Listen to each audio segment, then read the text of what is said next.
Everybody, it's Kim here today. I just want to show you a little trick that you may or may not know about your water-based markers, like your Tombows or even Crayola markers that are water-based markers. They can make some really cool watercolor backgrounds for you to letter on, and basically all you need is some paper. I'm just using regular old printer paper right now, but of course watercolor paper would work. And you need a plastic surface, like a little Ziploc bag that you pack your kids' lunches in. So basically what I'm going to do is just take some water on a paintbrush, and I'm going to wet down a certain portion of my paper here. I'm just going to wet a small portion there. I have an idea in my mind of what I want to do. I have a little piece of hair there, so don't mind that. Then I'm just going to take that piece of the Ziploc bag, just anything that the marker won't soak into. You could even use tin foil or wax paper. I'm going to put some of that marker on the bag. Then when I come over here, I flip it over, and when I set it on the wet area of my paper, and I press it down with my hands. If it was wet enough, you'll see certain areas might not be taking perfectly. But when you flip it over and press it down on the paper, you get like a neat watercolor effect.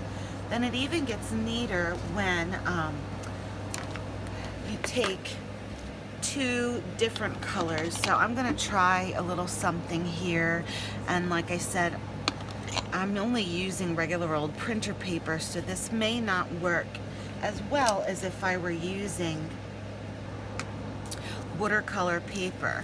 I'm going to take my regular red Crayola marker, and I'm just going to make a stripe, and then I'm just going to take this different color of the Tombow right next to it, just because I want to make the two different colors.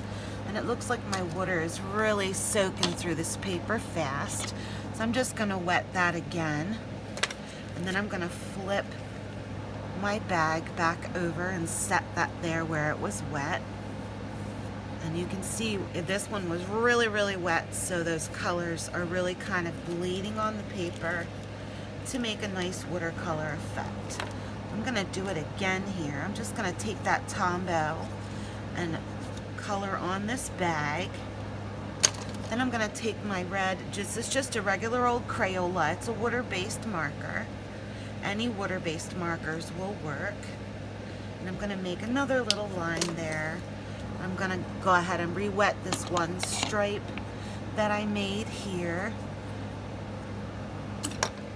I want this to be soft and artsy, so the fact that it's not perfect is really the look that I'm going for. So I'm just going to go ahead and spread that again out here on the paper. Maybe move it down just a little if I can. I can get some more red there and hit that one area again. Just smush it there with your fingers. And I'm sure you can see what I'm going for here. I'm going to do one more. So I'm just going to get that bag again, and I'm going to make a nice long stripe with my Crayola marker. And I'm going to just put in some of the pink there, just so there's like a difference of color. And then I'm going to go ahead and wet another stripe here on the bottom of my paper. And go ahead and flip this over there while it's nice and wet. And just let those colors bleed and go where they want. So that's the best one yet, I think, but it makes some really neat backgrounds. And then I can let this dry, of course, because right now when I'm making this, it's Memorial Day weekend going into the summer, where lots of things are red, white, and blue. So this is kind of like an abstract little flag that I can come back later and letter